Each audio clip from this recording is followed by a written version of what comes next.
जानकी जी के कमरे में गई, उनका मुंह दबाते हुए, बड़ी बड़ी आंखें गुस्सा से निकालते हुए उनके मुंह को पूरा दबा दिया।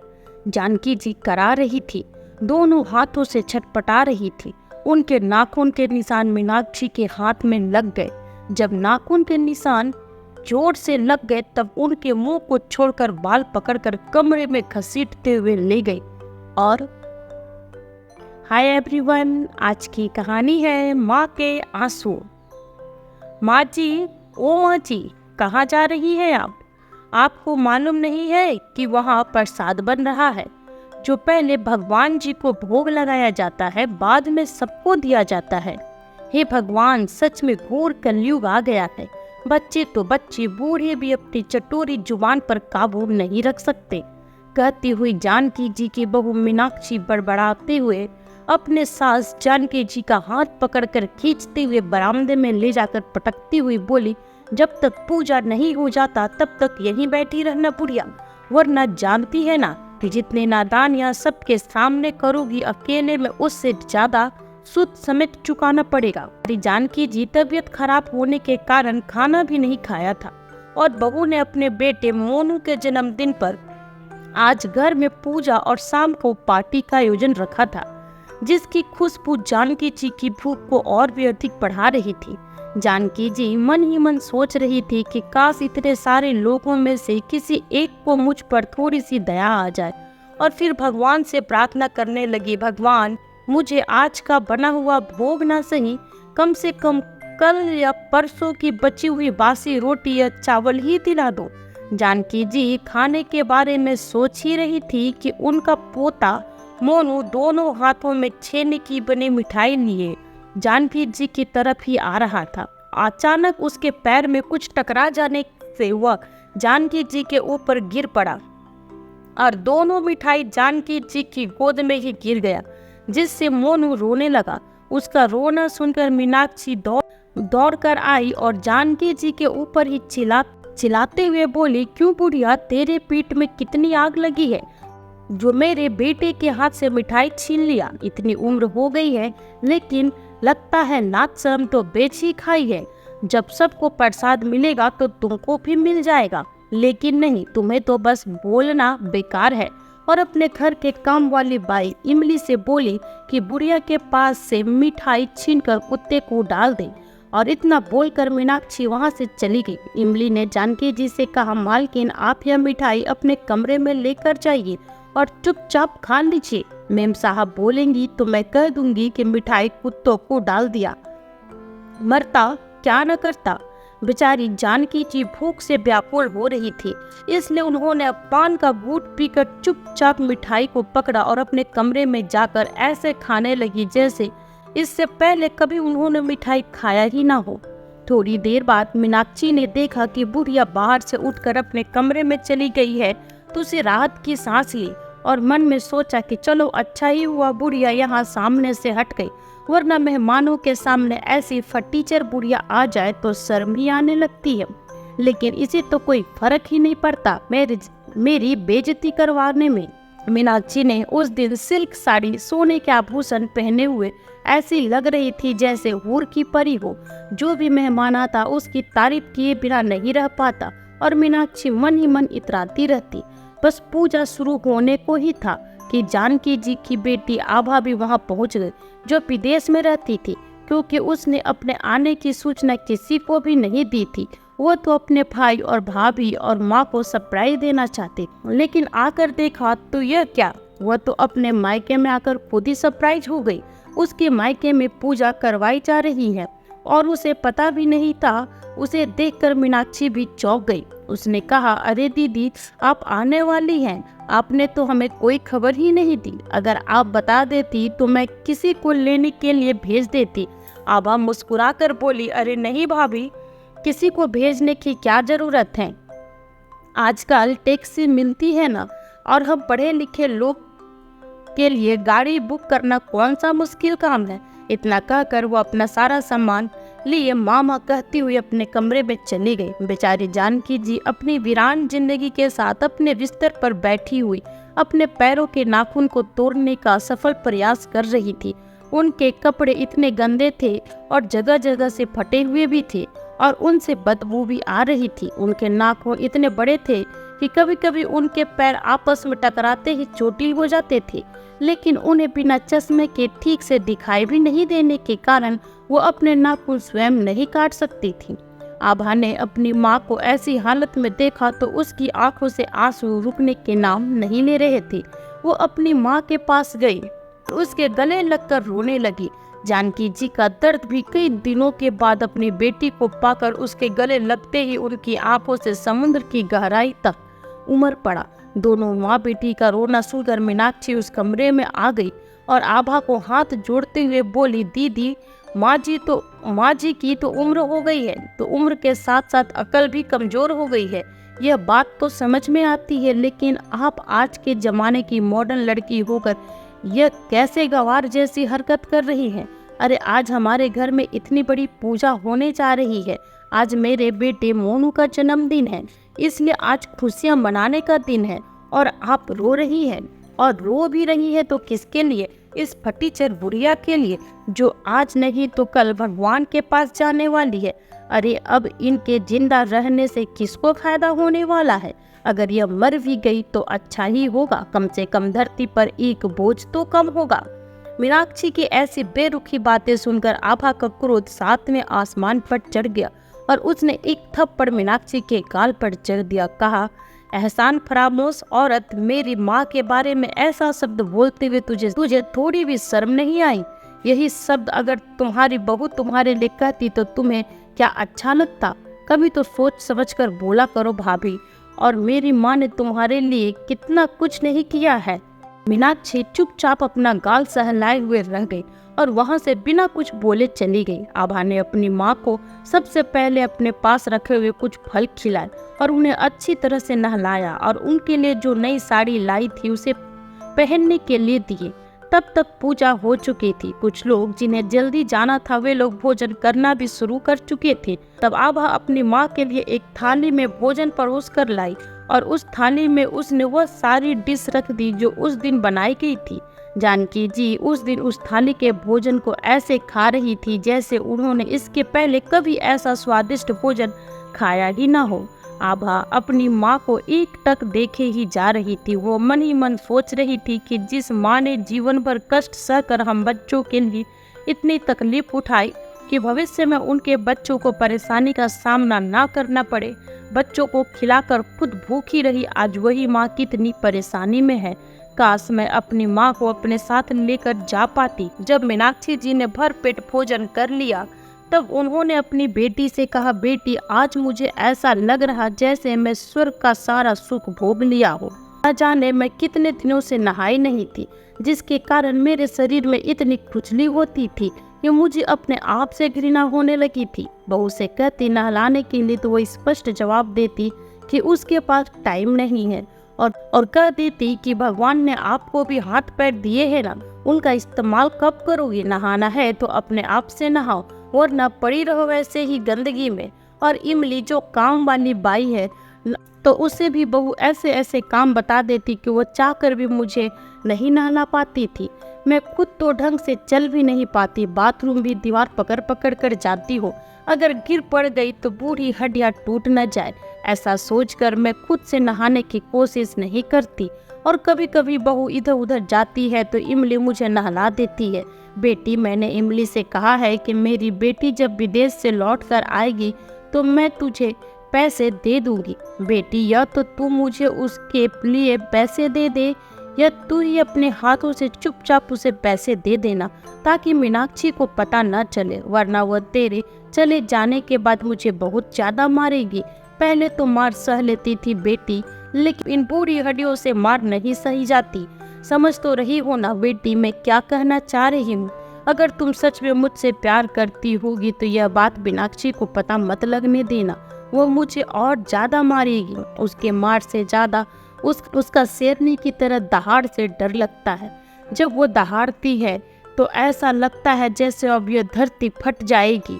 आभा ने अपनी माँ को तसल्ली देते हुए कुछ रुपये उनके हाथ में रख दिया और कहा, माँ, अब मैं आ गई हूँ ना, अब आपको किसी से भी डरने की जरूरत नहीं है। अब मैं सब ठीक कर दूंगी। जानकी जी थर थर कांपती हुई आवाज से बोली, नहीं बेटा, मीनाक्षी से कुछ मत कहना। वो तुम्हारे जाने के बाद मुझे उतना ही ज्यादा मारेगी जितना तुम उस पर चढ़ेगी। आभा अपनी माँ की बातें सुनकर बहुत दुखी हुई और सोच में डूब गई कि अपने भाई और भाभी को कैसे सबक सिखाए। वही जानकी जी सोच के भंवर में गोते खाने लगी और अतीत में खो गई, जिस राज को आज तक उन्होंने अपने दोनों बच्चे बेटी आभा और बेटा अमर को भी नहीं बताया था। जब जानकी जी की सहेली प्रेमलता और उसके पति की एक सड़क दुर्घटना में मौत हो गई थी, तब उसकी बेटी मीनाक्षी महज 1 साल की थी। और जब जानकी जी अपने पति के साथ प्रेमलता से मिलने अस्पताल गई, तब प्रेमलता की आखिरी सांसें चल रही थी। उसने जैसे ही जानकी जी को देखा तो उन लोगों की भीड़ में केवल जानकी जी का ही नाम लेकर पुकारा था। जब जानकी जी अपने पास गई तो प्रेमलता ने अपना हाथ जानकी जी के हाथ के ऊपर रखा और कहा, जानकी, तू मेरी सबसे अच्छी और विश्वास पात्र सहेली है। मुझे तुम्हारे ऊपर पूरा भरोसा है, इसलिए मैं तुमसे विनती करती हूँ कि तुम मेरी बेटी मीनाक्षी के सर से कभी अपना हाथ नहीं हटाओगी। हमेशा तुम्हारा आशीर्वाद भरा हाथ मेरी बेटी के सिर पर ही रखोगी। जल्दी से मुझे वचन दो, मेरे पास वक्त बहुत कम है। मेरी बेटी को हमेशा अपनी सुरक्षा में रखोगी न, जानकी, मुझे वचन दो। जानकी जी जब प्रेमलता से कहा, हाँ प्रेमलता, मैं तुम्हारी बेटी का हमेशा ध्यान रखूंगी। जानकी जी के इतना करने की देरी थी और प्रेमलता के प्राण पखेरु उड़ गए। उनके पति की भी उसी समय मृत्यु हो चुकी थी। उस दिन से मीनाक्षी को जानकी जी ने गोद ले लिया। जानकी जी ने पुलिस वालों से कहा और उसके पति ने अपने जीवन के आखिरी समय में अपनी बेटी मीनाक्षी की जिम्मेदारी मुझे सौंपी है, इसलिए आज से मीनाक्षी मेरी तीसरी संतान बनकर रहेगी। जब वहां उपस्थित पुलिस वालों ने उनसे कहा, जानकी जी, आपने जितना बहादुर काम किया है शायद ही कोई कर सकता है, लेकिन हाँ, आपको कुछ सरकारी कागजों पर साइन करने होंगे, क्योंकि हम भी कानून के बंधन में बंधे हुए हैं। एक कॉपी आप अपने पास रखिए और एक कॉपी थाने में जमा रहेगी, क्योंकि आपके भी 2 बच्चे हैं। वैसे तो जिसके बच्चे होते हैं उन्हें बच्चा गोद नहीं दिया जाता। क्या पता आप अभी तो बच्ची की भावनाओं में बहकर इस छोटी सी बच्ची पर तरस खाकर इसे गोद लेने का निर्णय ले रही हो, लेकिन क्या पता समय आने पर आप ही इसके साथ सौतेला व्यवहार करने लगे। उस दिन आपके लिए बिल्कुल भी अच्छा नहीं होगा, इसलिए आप एक शपथ पत्र लिखित में दें कि आप इस बच्ची के साथ जीवन भर उसकी माँ की तरह रक्षा और प्यार देंगे। जानकी जी के मन में उसी समय अपनी सहेली के लिए बहुत हमदर्दी थी और मीनाक्षी की मासूमियत देखकर तो उनका कलेजा मुंह को आता था। उसके मन में मीनाक्षी के प्रति अपार प्रेम था। उन्होंने तुरंत ही एक पत्र बनाया और सारी बातें उसमें लिख दी जो पुलिस वालों ने बताया, और सारे डॉक्यूमेंट जमा करके मीनाक्षी को अपने घर ले आई। जानकी जी और उनके पति ने तीनों बच्चों में कभी भेदभाव नहीं किया, लेकिन मीनाक्षी जी जैसे ही 5वीं कक्षा तक पढ़ाई की, उसके बाद मीनाक्षी के चाचा और चाची ने बात उठाई कि मीनाक्षी को अपने पास रखकर छोटे स्कूल में नहीं बल्कि बोर्डिंग स्कूल में पढ़ाओ, वरना हम आपके ऊपर केस कर देंगे। जानकी जी ठहरी सीधी साधी। उनकी इनकम इतनी ज़्यादा नहीं थी कि वे तीनों बच्चों को बोर्डिंग स्कूल में पढ़ा सके, लेकिन उन्होंने जब मीनाक्षी से उसके विचार पूछे तो उसने भी हाँ कह दिया, क्योंकि मीनाक्षी के चाचा उसके स्कूल में जाकर उसे उल्टी सीधी बातें बताते रहते थे कि उसे जानकी जी ठीक से नहीं रखती, अपने दोनों बच्चों को कैसे अपने पास रखकर खाना खिलाती है। तू तो कितनी भोली है, तू अगर बोर्डिंग स्कूल में पढ़ेगी तो वहाँ तुझे अलग अलग प्रांत के लोग मिलेंगे, अलग अलग भाषा सीखेगी, और तो और तुझसे कौन चालाक है और कौन समझदार यह भी पता चल जाएगा। बस फिर क्या था, मीनाक्षी ने जिद कर ली कि उसे बोर्डिंग स्कूल में ही पढ़ने जाना है। इसलिए मीनाक्षी की जिद को पूरा करने के लिए जानकी जी और उनके पति ने उसका बोर्डिंग स्कूल में एडमिशन करवा दिया।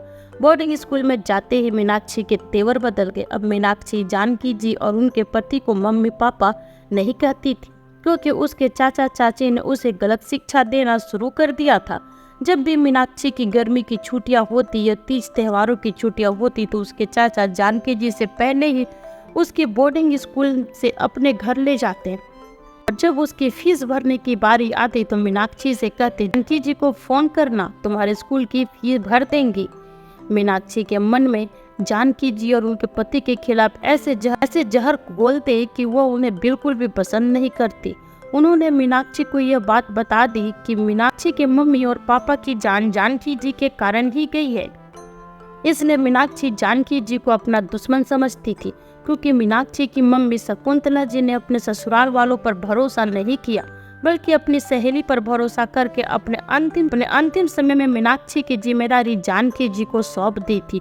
बस वे लोग उसी दिन से बदला लेना चाहते थे, इसलिए मीनाक्षी को बोर्डिंग स्कूल में जैसे मर्जी वैसे रहने के लिए उस्काते रहते थे। मीनाक्षी भी बहुत फिजूल खर्ची करने लगी थी, इसलिए उधर जानकी जी दिन भर छोटे छोटे बच्चों को ट्यूशन पढ़ाना और रात को लोगों को कपड़े सिलती। वही उनके पति ओवर टाइम काम रोज ही करते ताकि इनकम अधिक से अधिक हो सके। मेहनत अधिक और पौष्टिक भोजन कम मिलने की वजह से जानकी जी के पति को कमजोरी बहुत आ गई थी और एक रात वह रात में भोजन करके सोए तो सोए ही रह गए। उन्हीं रात में ही अटैक आने की वजह से उनकी मृत्यु हो गई। किसी को पता भी नहीं चला, लेकिन जब जानकी जी ने सुबह देखा तो उनके ऊपर तो दुखों का पहाड़ टूट चुका था। बेचारी जानकी जी अपने पति के निधन से टूट गई थी। उनके बच्चों की चिंता सताने लगी थी, ऐसे 3 बच्चों का खर्च उठाएंगी। लेकिन मीनाक्षी को उनके दुख या सुख से कोई लेना देना नहीं था। मीनाक्षी को तो उन्हें परेशान करने में बड़ा मजा आता था। मीनाक्षी की पढ़ाई पूरी हो गई। अमर भी पुलिस विभाग में नौकरी करने लगा। मीनाक्षी के चाचा और चाची ने जानकी जी के ऊपर दबाव बनाया कि वो मीनाक्षी को अपने घर की बहू बनाए। अब जानकी जी भी उसकी माँ को उसके अंतिम समय में वचन दिया था, इसलिए अपने वचन का पालन करने के लिए उन्होंने खुशी से उसे अपने घर की बहू बना लिया। मीनाक्षी ने जानकी जी की बहू बनते ही उनके घर का सारा बागडोर अपने हाथ में ले ली। अब मीनाक्षी की जैसी मर्जी होती वो ऐसे घर चलाने की कोशिश करती।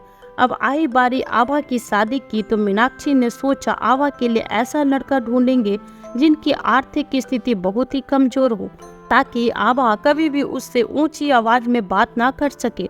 उसने अपने ही क्लास का एक लड़का जिसका नाम संतोष था, वो लड़का कॉलेज में ही साइकिल से आता था। उसे देखकर सभी लोग हंसी उड़ाया करते थे। मीनाक्षी ने सोचा अगर आभा की शादी उससे करवा दें, आभा गरीबी के मार के कारण हमेशा सर नीचे करके ही रहेगी।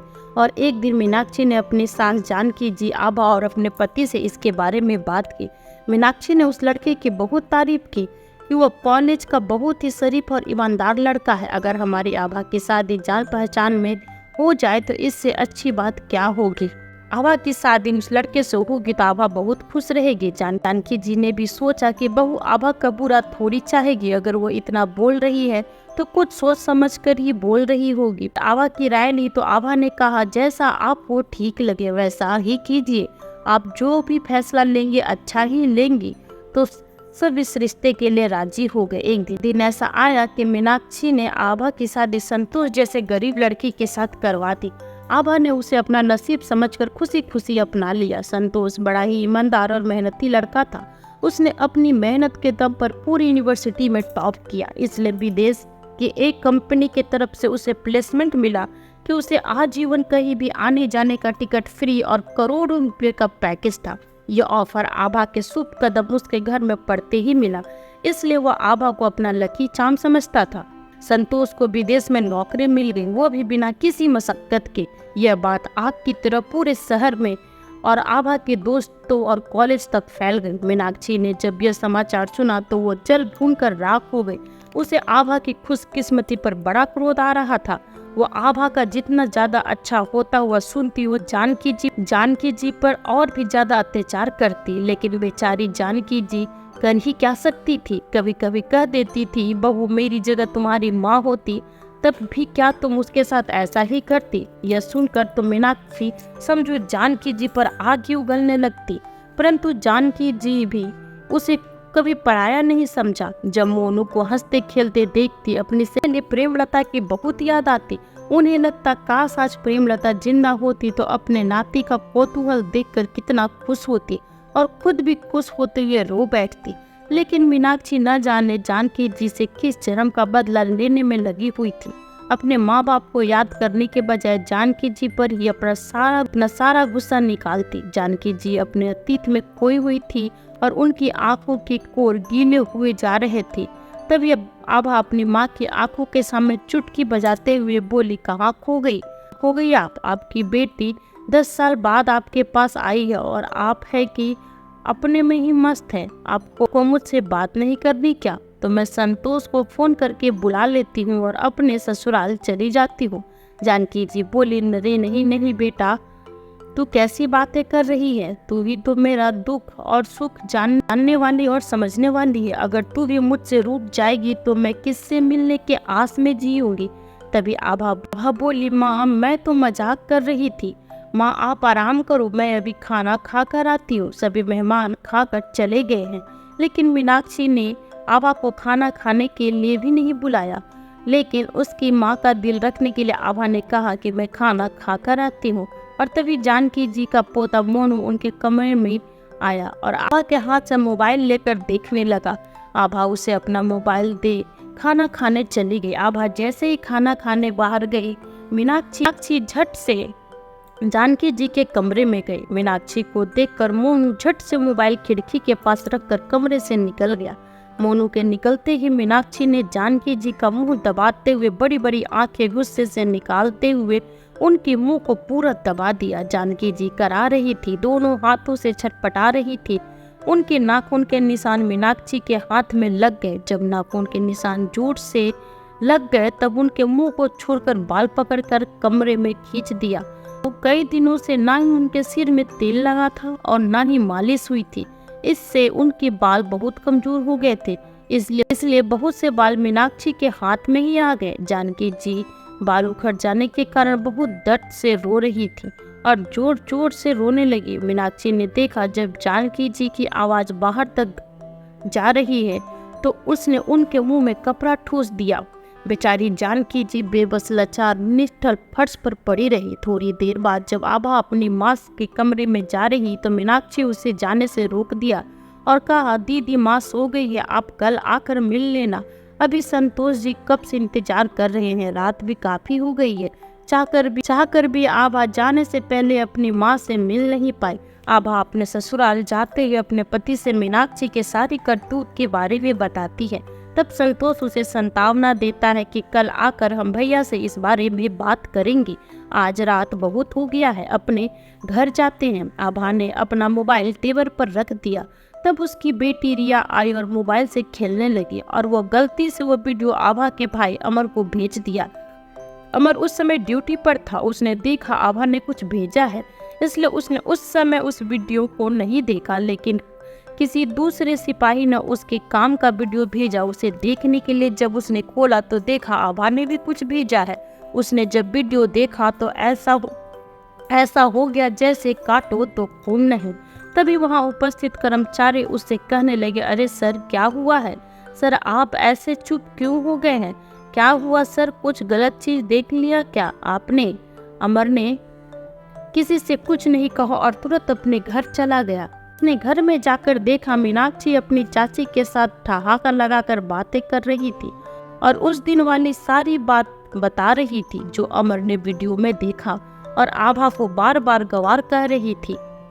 फिर वह सीधा अपने माँ के कमरे में गया। वहां जाकर देखा तो जानकी जी के बाल भीगे हुए हैं, उनका शरीर ठंडा पड़ चुका है, सांसें बंद हो गई है और हाथ पैर में जान ही नहीं है। माँ कहकर जोर से दहाड़े मारकर रो पड़ा। रोने की आवाज सुनकर मीनाक्षी भी दौड़कर जानकी जी के कमरे में आई। उसने देखा जानकी जी नीचे फर्श पर पड़ी है, जबकि वह तो हमेशा बिस्तर पर ही सोया करती थी। मीनाक्षी जैसे ही अमर के हाथ को पकड़ने गई, अमर ने इशारे से उसे मना कर दिया। मीनाक्षी दंग रह गई। अमर उसे हाथ लगाने से क्यों मना कर रहा है? और उसने मोबाइल के तरफ इशारा किया। जब मीनाक्षी ने मोबाइल खोलकर देखा तो उसके पैरों तले जमीन खिसक गई, क्योंकि मीनाक्षी रोज ही अमर से कहती थी कि वह जानकी जी का बहुत अच्छे से ध्यान रखती है। इसलिए अमर अपनी माँ की तरफ से निश्चिंत हो गया था, लेकिन उस वीडियो की सारी सच्चाई सामने लाकर रख दी। अमर ने आभा को मैसेज किया कि हमारी माँ किसी का अत्याचार बर्दाश्त नहीं कर सकी और हम सबको छोड़कर इस दुनिया से हमेशा हमेशा के लिए चली गई। इसलिए जल्दी से उनके अंतिम दर्शन करने आ जाओ। आभा ने जब वो मैसेज पढ़ा तो वह उसे मजाक लगा। उसने अमर को फोन लगाया। फोन मीनाक्षी ने उठाया और बताया कि हाँ, ये सच है, माँ जी अब इस दुनिया में नहीं रही। इतना सुनते ही आभा को तो खून खौल रहा था, लेकिन ऐसी गमहीन माहौल में बात का बतंगर बनाना उसने ठीक नहीं समझा। बारी आई जानकी जी के सारे सामान को निकाल कर देखने की तो आभा और अमर ने सारा सामान तो निकाल दिया, लेकिन जानकी जी के पास एक छोटा सा चंदन की लकड़ी का बना बक्सा था। उसकी चाबी को जानकी जी ने आज तक किसी को नहीं छूने दिया था, लेकिन जानकी जी के होते ही आभा के आने से पहले ही मीनाक्षी ने उस चाबी को अपने कब्जे में यह सोचकर रख लिया कि उस बुढ़िया ने शायद इसमें सोने, चांदी और हीरे मोती के जवाहरात रखे होंगे। लेकिन फिर बक्सा आभा के नजर से छुप नहीं सका, इसलिए उसने कहा, भाभी इस बक्से की चाबी कहाँ है? अभी यहाँ सारा समाज जुड़ा है, इसलिए इस बक्से को भी यही सबके सामने खोल दो, ताकि अकेले में मैं कब्जा ना कर सकूं और ना ही आप कब्जा कर सको। पूरे समाज के सामने मीनाक्षी न तो कह नहीं सकती थी, इसलिए उसने सभी के सामने उस छोटे से बक्से को जैसे ही खोला, सबसे ऊपर वही गुड़िया थी जिसे वह बहुत जिद करके मीनाक्षी ने खरीदा था। वही तीनों बच्चों के स्कूल के आइडेंटिटी कार्ड थी, फोटो भी थे। मीनाक्षी के वो सारे छोटे छोटे खिलौने थे जिन्हें वो बचपन में बहुत ही प्यार से खेला करती थी। उन खिलौनों को, उन फोटो को देखकर मीनाक्षी की आंखों में आंसू की झरी लग गई। और उसमें एक फोटो था जिसमें अमर के पापा ने मीनाक्षी को अपने कंधे पर बिठाया था और अमर और आभा अपने पापा के दोनों हाथ पकड़कर चल रहे थे। मीनाक्षी ने उन फोटो में अपना नाम भी लिखा था।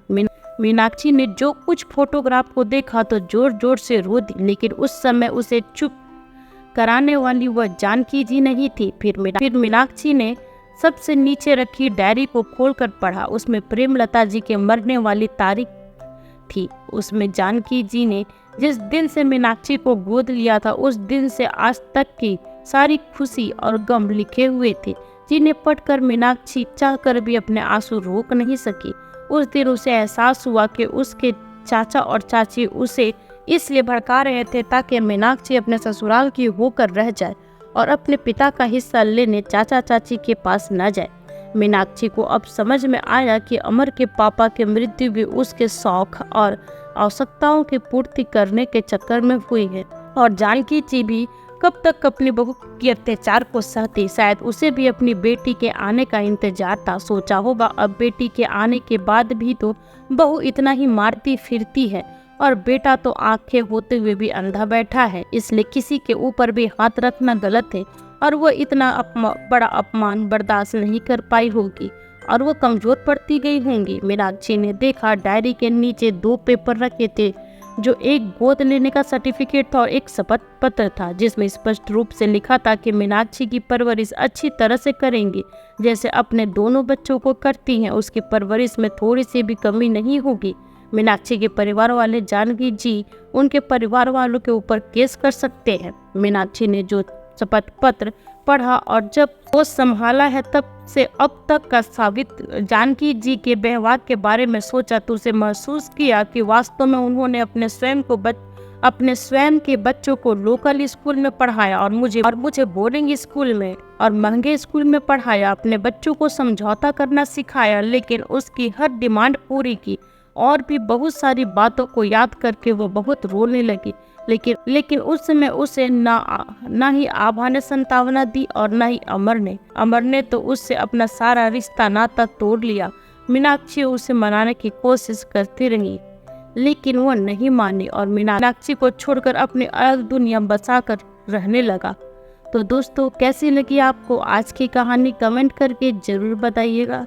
साथ ही लाइक एंड सब्सक्राइब करना बिल्कुल न भूले।